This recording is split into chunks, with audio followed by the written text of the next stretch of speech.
Hello dear student, this is Palash Chakraborty, assistant teacher, Square High School and College. Welcome to my class.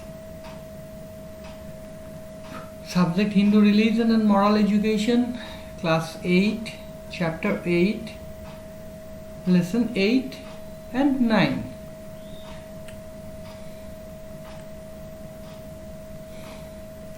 Okay, so today's topic, it's an old topics.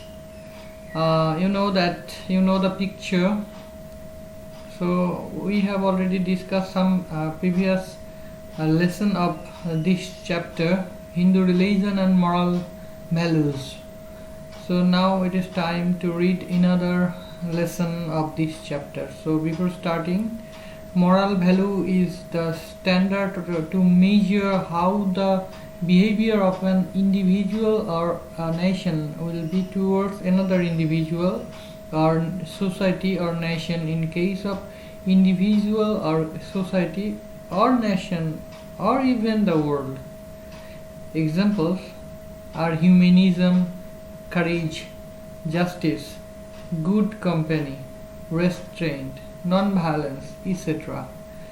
We know that it can be measured in the standard of moral values how much civilized some individual or some nation is. In case of an individual or a society, religion helps develop moral values.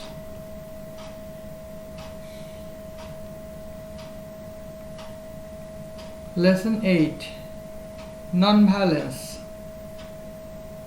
Not to torture and kill other living beings is called non-violence. In the Yoga Shastra, 8 parts of yoga are mentioned, such as yama, niyama, asana, pranayama, pratyahara, dhyan, dharana and samadhi. So yama is the basis of non-violence. So violence is the antonym of non-violence. So the practice of torturing or killing living beings is called violence.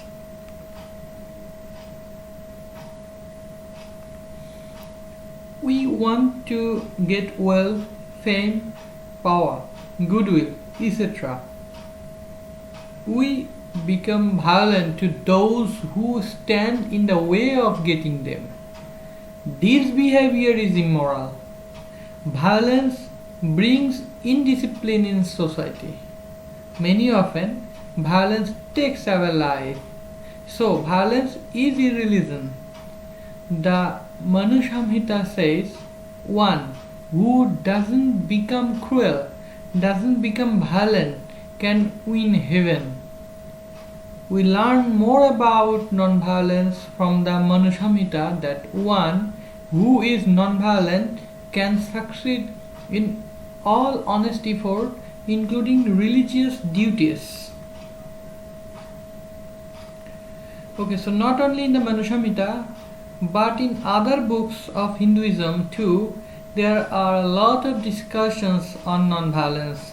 So non-violence is beneficial to tapasya as a part of yoga called yama, that is restraint, a means to survive in this life and one of the principal way to attain moksha in the afterlife. So it is said, non-violence is the higher religion. But non-violence doesn't mean cowardice or timidity.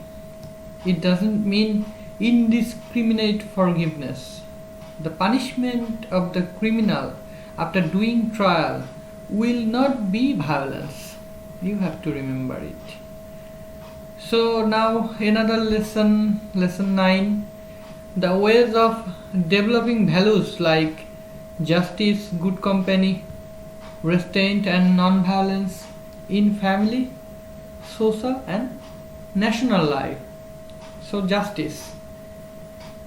If we receive the ideal of justice from religious books, justice will prevail in family, society and national life.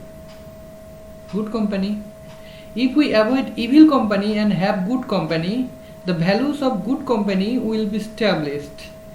Good company is not an issue of mere bookish knowledge. It is something to practice, to apply in life. Restraint. So restraint is one of the component of Ashtanga Yoga.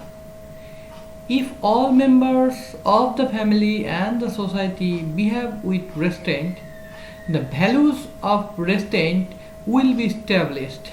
Then the behavior of these restrained people will reflect in our social and national behavior.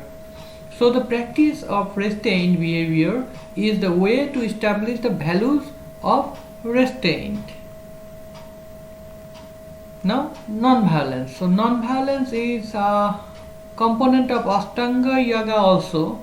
So religious practice is not possible without non-violence.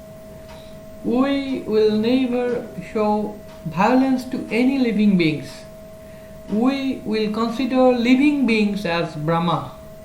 Then there will grow no violence in our mind. We will keep away anger and jealousy, following the teaching of the Srimad Bhagavad Gita. We will accept both happiness and sorrow equally. We will not be proud of any gain and also not be disheartened at any loss. If we lead life in this manner, we will definitely be non-violent. So this is all about the moral values of this chapter. So practice these moral values in your personal life and try to remember, try to memorize this part of from this chapter. So I just begin to take feedback from you. Just take your preparation. I will take another feedback for next week. So thank you for watching my video. Thank you for listening. Stay safe and be blessed. Thank you.